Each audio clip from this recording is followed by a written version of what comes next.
क्या हुआ आपको? क्या हुआ?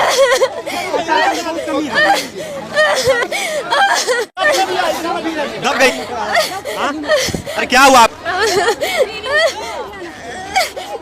कुछ बोले? दोस्तों, एक महिला अपने जवान बेटी को छोड़कर प्रयागराज महाकुंभ स्नान करने जाती है। महाकुंभ में डुबकी लगाने के दौरान ही वो अपने परिवार के साथ साथ अपने इकलौती बेटी के सलामती के लिए दुआ भी मांग रही थी और यह भी कह रही थी कि हे गंगा मां, अगर सब कुछ ठीक रहा तो मैं अगले साल फिर आऊंगी और आके त्रिवेणी के इसी महासंगम में फिर से डुबकी लगाऊंगी। वो अपनी बेटी के लिए मां गंगा से आशीर्वाद भी मांग रही थी, लेकिन उसे क्या पता था कि जिस बेटी के लिए वो आशीर्वाद मांग रही है, जिस बेटी के खुशामती के लिए, जिस बेटी के सलामती के लिए वो दुआ मांग रही है, उसी बेटी के साथ उसके ही घर में दो लोगों के द्वारा वो कृत्य किया जाएगा। उसने कभी इस बात की परिकल्पना भी नहीं की थी। महिला ने कभी ये सोचा नहीं था कि प्रयागराज से लौटने के बाद जब वो अपने घर जाएगी और घर जाने के बाद उसकी बेटी किस बुरे स्थिति में उसको उसके ही घर में मिलेगी, इस बात की परिकल्पना उसने कभी नहीं की थी। उसने इस बात की परिकल्पना कभी नहीं की थी कि उसके ही घर में उसकी अनुपस्थिति में दो लोगों के द्वारा उसके बेटी के साथ इस तरीके का गंदा कृत्य किया जाएगा। दोस्तों, एक अत्यंत दुखद और भावुक कर देने वाली घटना है जो हाल फिलहाल में अभी घटित हुई है। मैं चाहता हूं कि इस वीडियो को आप लोग पूरा देखें। बिहार के लखीसराय की रहने वाली कौशल्या देवी, वो अपनी इकलौती बेटी आरती से कहती है, जिसकी की उम्र 21 साल की थी। वो अपनी बेटी से कहती है कि हम गांव की महिलाओं के साथ प्रयागराज जा रहे हैं, क्योंकि हमको वहां से आने में 2-3-4 दिन का तो समय लग ही जाएगा। इस बीच मैं चाहती हूं कि घर की जिम्मेवारी को तुम संभालना, जो दादी है उसके दवा दारू का भी ख्याल रखना, ना टाइम पे खाना देना, और इस बात का ध्यान रहे कि घर छोड़ के तुम कहीं मत जाना। इसके बाद पूरी तरीके से समझाने के बाद जो गांव की अन्य महिलाएं थी, उन महिलाओं के साथ वो वहां से निकल जाती है। और इस बीच जैसे ही वो निकलती है, इधर आरती को आजादी मिल जाती है। आरती अपना मोबाइल निकालती है और मोबाइल निकालने के बाद अपने बॉयफ्रेंड दीपक को फोन करती है और कहती है कि दीपक, अभी तक तो हम लोग छुप छुप के मिला करते थे, अभी तक तो हम लोग सिर्फ दिन में ही मिला करते थे, और मैं अब चाहती हूं कि हम रात में भी मिलें, क्योंकि मौका बहुत अच्छा है। दीपक उसका बॉयफ्रेंड था, या फिर यूं कहें कि मंगेतर था, और दीपक हमेशा उसके घर पे आता था, और वो भी तब जब उसकी मां होती थी। मतलब दिन में दीपक का आना जाना उसके घर पे होता था, क्योंकि दीपक से ही आरती की शादी होने वाली थी। आरती के घर में सब लोग इस बात को जानते थे है, तो इस वजह से आरती के घर में भी किसी को किसी प्रकार की कोई समस्या नहीं थी, क्योंकि इस बात से सब लोग आश्वस्त हो गए थे कि दीपक के साथ आरती की शादी होने वाली है। जैसे ही आरती ये बात कहती है, जैसे ही ये बात दीपक सुनता है, वो पूरी तरीके से खुश हो जाता है। इसी मौके का तो तलाश था, और वो मन ही मन उसके मन में ख्वाबों के लड्डू फूटने लगे। अब वो सोचता है और कहता है कि ऐसी क्या बात हो गई जो मुझे तुम रात में बुला रही हो। तब आरती कहती है कि दीपक, मां 3-4 दिन के लिए कुंभ गई है, उसको आने में कम से कम 3-4 दिन लगेगा। अब दीपक अंदर से बहुत खुश हो जाता है, और खुश होने के बाद वो कहता है कि आरती, तुम बुलाओ और मैं ना आऊं, ऐसा हो ही नहीं सकता है, कि हमारा वेट करना, मैं आज ही रात में मिलने तुमसे आ रहा हूं। इधर जैसे ही शाम हुआ, शाम होते ही आरती खाना वाना बना के रेडी की, खाना वाना अपने दादी को खिलाई, और लगभग 8 बजे तक अपने दादी को खाना खिलाने के बाद वो पूरी तरीके से सुला दी। 9:30 बजे के आसपास दीपक आरती के घर में आता है, लेकिन यह क्या, दीपक अकेले नहीं आता है, उसके साथ उसका दोस्त पंकज भी होता है। जब आरती उस लड़के को देखती है, दूसरे लड़के को, पंकज को देखती है, तब वो दीपक से कहती है कि दीपक, हमने तो तुम्हें अकेले बुलाया था, ये तुम्हारे साथ कौन है। तब दीपक कहता है कि ये जो लड़का है, ये मेरा दोस्त है, मेरा जिगरी यार है, ऐसा समझ लो जैसे मैं हूं वैसे ये भी है। तब आरती कहती है कि वो तो ठीक है, जैसे तुम हो वैसे ये भी है, लेकिन इसको बुलाने की जरूरत ही क्या थी, क्यों तुम इसको यहां पे बुलाए हो, मैं तो तुम्हें अकेले बुलाई थी ना, लेकिन तुम दो क्यों आए हो। तब दीपक कहता है कि अरे इसमें क्या बात है, जैसे मैं हूं वैसे ये भी है, ये जान लो कि मैं और ये, इन दोनों में कोई फर्क नहीं है, और आज जो भी करेंगे हम तीनों मिलकर एक साथ करेंगे। जैसे ही ये बात आरती सुनती है, वो झल्ला जाती है और कहती है कि ये तुम्हारा क्या मतलब है, तीनों मिलकर एक साथ करेंगे का क्या मतलब है, मैं कोई बांटने वाली चीज हूं, या फिर मैं कोई खाने वाली चीज हूं जो तुम मुझे बांटोगे। उसका साफ साफ कहना स्पष्ट था, वो चाह रहा था कि वो अपने गर्लफ्रेंड को, या फिर वो अपनी प्रेमिका को, या फिर वो अपने होने वाली वाइफ को अपने दोस्त के साथ शेयर करना चाहता था। वो चाहता था कि उसकी जो होने वाली पत्नी है, अब उसके दोस्त पंकज के भी साथ हम बिस्तर हो जाए, या फिर फिजिकल रिलेशनशिप बनाए। उसके कहने का मतलब साफ साफ स्पष्ट था।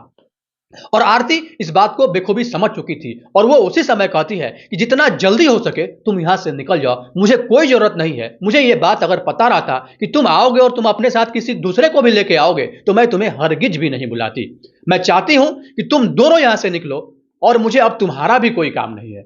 जैसे ही ये बात दीपक सुनता है वो कहता है कि क्यों इतना गुस्सा करती हो, तुमसे हमारी शादी होने वाली है और जब तुमसे हमारी शादी होने वाली है मुझे कोई प्रॉब्लम नहीं है, मुझे ये करने में कोई समस्या नहीं है, मुझे तुम्हें बांटने में अपने दोस्त के साथ कोई समस्या नहीं है, तो फिर तुम्हें क्या प्रॉब्लम हो रही है, तुम ऐसा क्यों बोल रही हो। तब इस बात पे आरती कहती है कि मैं तुमसे अब शादी भी करने वाली नहीं हूं, मैं ये बिल्कुल नहीं चाहूंगी कि मेरा ही मंगेतर मुझे ही बांटे या फिर मुझ में भी हिस्सेदारी अपने दोस्त के लिए तय कर दे, मैं ये बिल्कुल भी नहीं चाहती हूं और मैं अब तो तुमसे हरगिज शादी नहीं करूंगी। तब दीपक कहता है, अरे यार नाराज क्यों होती हो, चला जाएगा और नहीं जाएगा तो यहीं पे कहीं किसी दूसरे कमरे में सो जाएगा और हम लोग एक बेड पे सो जाएंगे। तब आरती थी वो कहती है कि नहीं, हरगिज नहीं, इसे हर हाल में अभी ही जाना पड़ेगा, मैं इसको एक्सेप्ट नहीं करूंगी, मैं चाहती हूं कि ये यहां से चले जाए।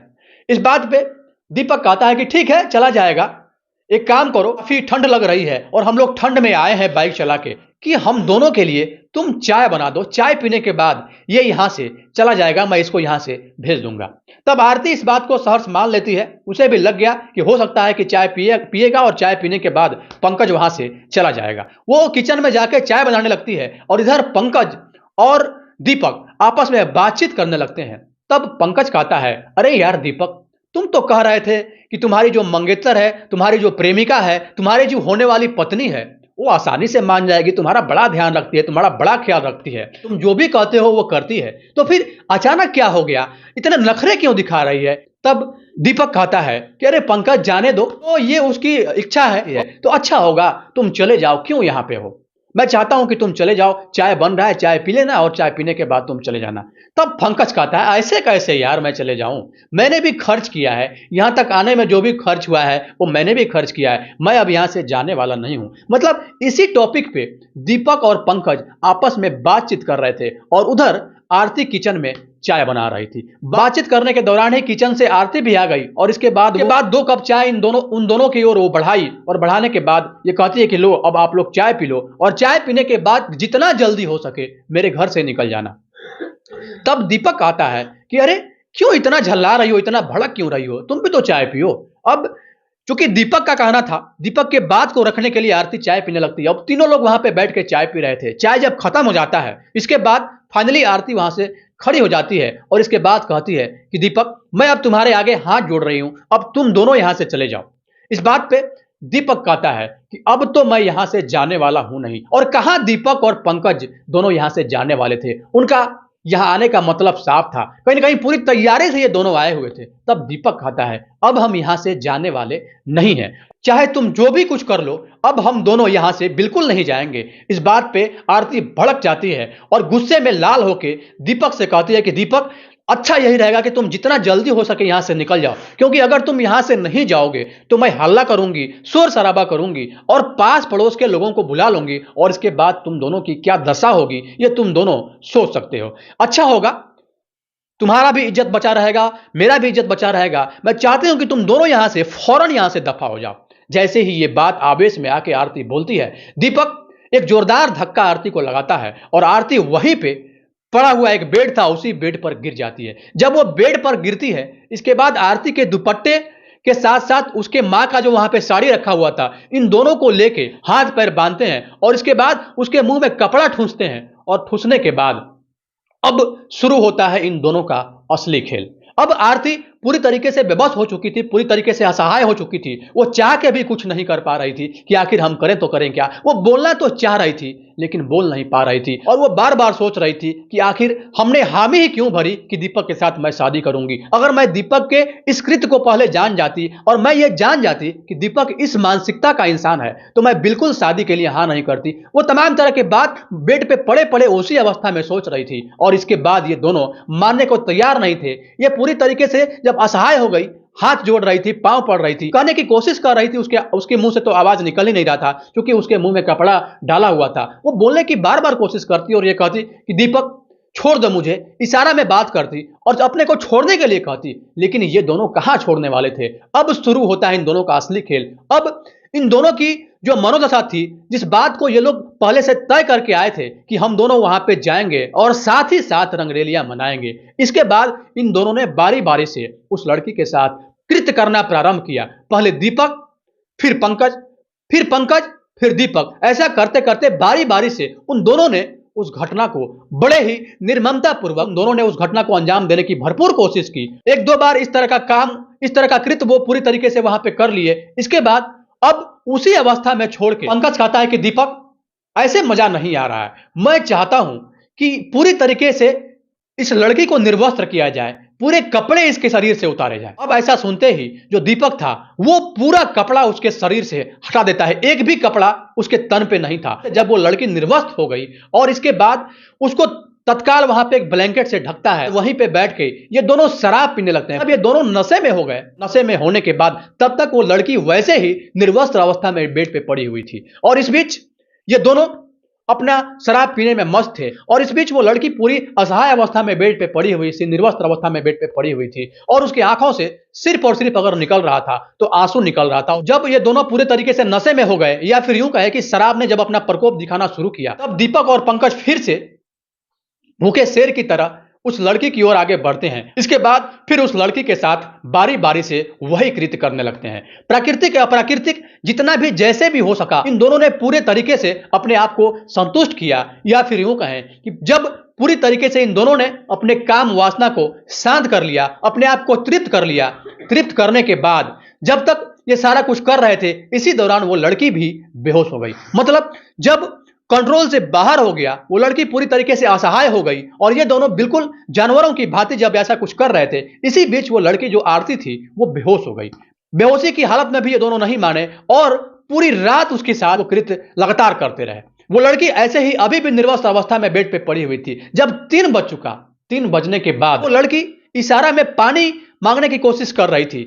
वो कह रही थी कि मुझे पानी दे दो, पानी का इशारा कर रही थी। लेकिन पंकज और दीपक ये बात समझ रहे थे कि ये लड़की पानी मांग रही है, लेकिन उसको पानी तक भी वो लोग नहीं देते हैं और वैसे ही निर्वस्त्र अवस्था में ही उसके साथ पूरी रात वो कृत्य करते रहते हैं। 4 से 5 घंटा तक लगातार उस लड़की के साथ वो कृत्य वो दोनों मिलकर लगातार करते रहे और इसके बाद जब 3 से 4 बजे का समय हुआ, तब दीपक कहता है कि पंकज अब चला जाए। इसके बाद पंकज कहता है कि हम लोग तो चले जाएंगे, लेकिन इसका क्या होगा, क्योंकि वो जो आरती थी वो बेहोशी की हालत में वैसे ही पड़ी हुई थी और अंदर ही अंदर कराहने की कोशिश कर रही थी, कुछ बोलने की कोशिश कर रही थी, लेकिन वो बेहोश हो चुकी थी। उसे इस बात का बिल्कुल भी आभास नहीं था कि उसके साथ क्या हो रहा है। बेहोशी की हालत में वो लड़की पड़ी रही और इन दोनों ने बारी बारी से जानवरों की भांति पूरी तरीके से उस असहाय लड़की आरती को इन दोनों ने जितना हुआ उतना नोचने का काम किया, या फिर यूं कहें कि भूखे शेर की भांति इस तरीके से उस लड़की को इन दोनों ने नोचा, जिसकी हम क्या ही बात करें।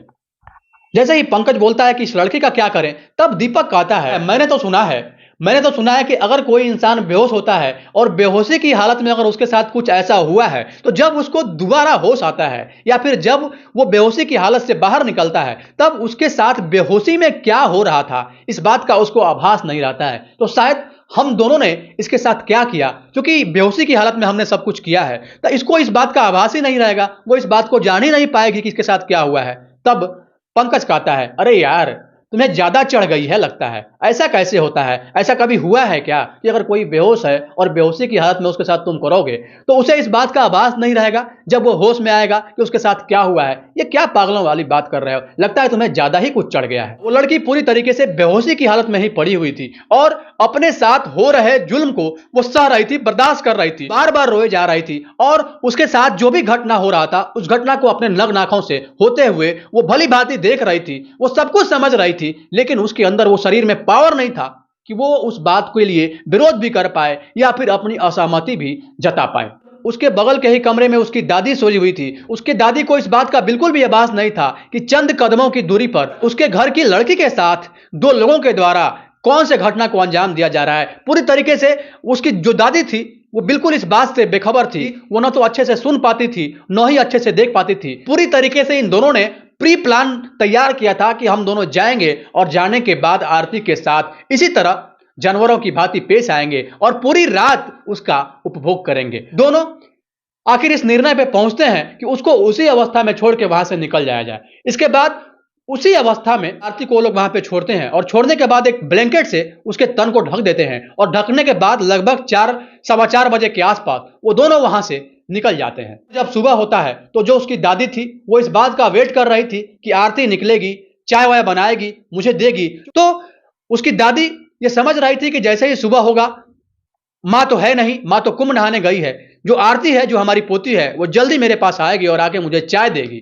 वो इस बात का वेट कर रही थी। लेकिन जब सवेरा हो गया, जब सूरज की किरणें आंगन में आने लगी, उसके बाद भी वो लड़की वहां से नहीं उठी। तब वो अपने कमरे से उसकी दादी बाहर निकलती है और अपने पोती के कमरे की ओर, या फिर यूं कहें कि उस लड़की आरती के कमरे की ओर जाती है। जब वो कमरे में जाती है तो कमरे का दरवाजा पूरी तरीके से खुला हुआ था और वो जो लड़की थी वो बिल्कुल असहाय अवस्था में पड़ी हुई थी।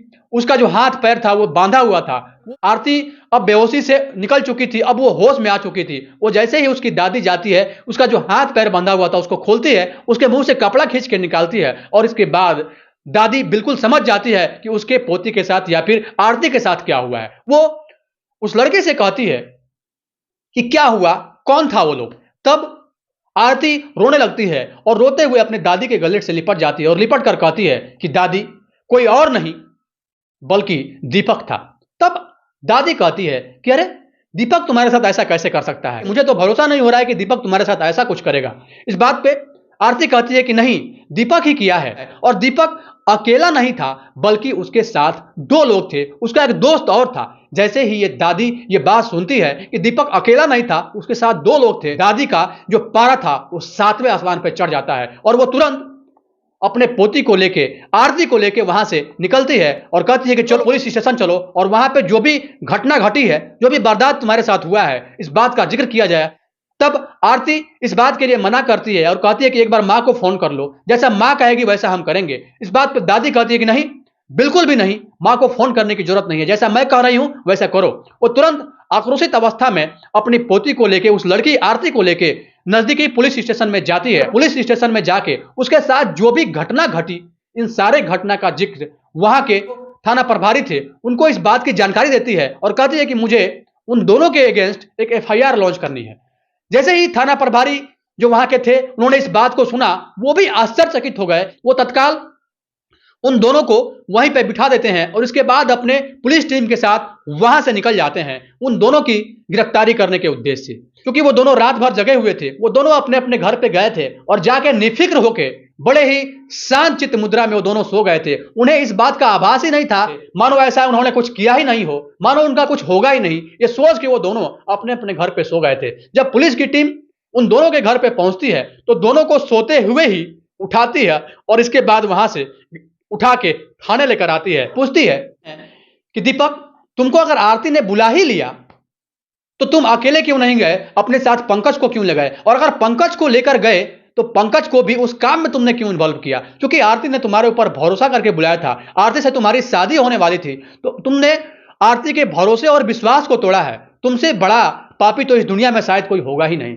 तब दीपक कहता है कि मुझे कोई दिक्कत नहीं है, पंकज मेरा जिगरी यार था और उसके बाद भी, इतना कुछ होने के बाद भी मैं आरती से शादी करने के लिए तैयार हूं, मुझे इस बात से कोई फर्क नहीं पड़ता।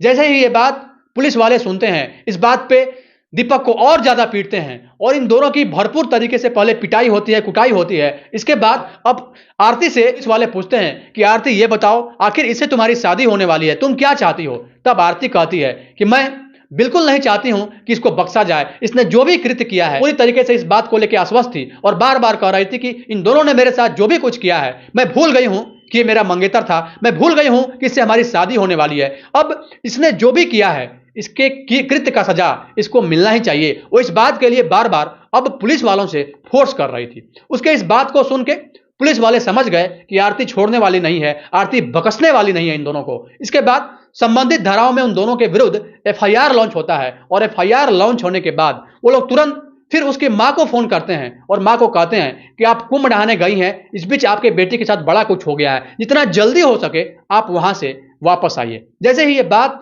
उसकी मां सुनती है, तुरंत वहां से उसकी मां अपने गांव की महिलाओं को छोड़ के 500 किलोमीटर की यात्रा तय करके बिहार के लखीसराय पहुंचती है और जब वो अपने घर पहुंचती है, वो अपना सर पकड़ लेती है और अपना माथा पीटने लगती है और ये कहने लगती है कि आखिर मैंने अपने बेटी पे भरोसा ही क्यों किया। और आरती अपना सर पीटने लगती है कि मैंने दीपक के ऊपर भरोसा क्यों किया। और जब आरती से फिर पूछने की कोशिश की गई कि आरती आप बताओ कि अब क्या करोगी, तब आरती बोलती है हरगिज नहीं, मैं हरगिज माफ नहीं करूंगी। मेरे साथ जो भी कृत्य किया गया है उस घटना के लिए मैं बिल्कुल भी माफ करने वाली नहीं हूं। और दोस्तों, आरती क्या, दुनिया की कोई भी लड़की ऐसे हरकत करने वाले लोगों को माफ करना कभी नहीं चाहेगी जो ऐसे घटना को अंजाम दिया हो। घटना को बताने का उद्देश्य किसी को परेशान करना नहीं, किसी के भावनाओं को आहत करना नहीं, किसी की अंतरात्मा को चोट पहुंचाना नहीं, बल्कि आपको सचेत करना है, आपको जागरूक करना है, आपको यह बताना भी है कि किसी भी इंसान के ऊपर इतना भी भरोसा न कर लें जिससे आपकी जिंदगी ही बर्बाद हो जाए। बाकी इस पूरे घटनाक्रम को लेकर अपनी राय निष्पक्षता के साथ कमेंट बॉक्स में जरूर दें।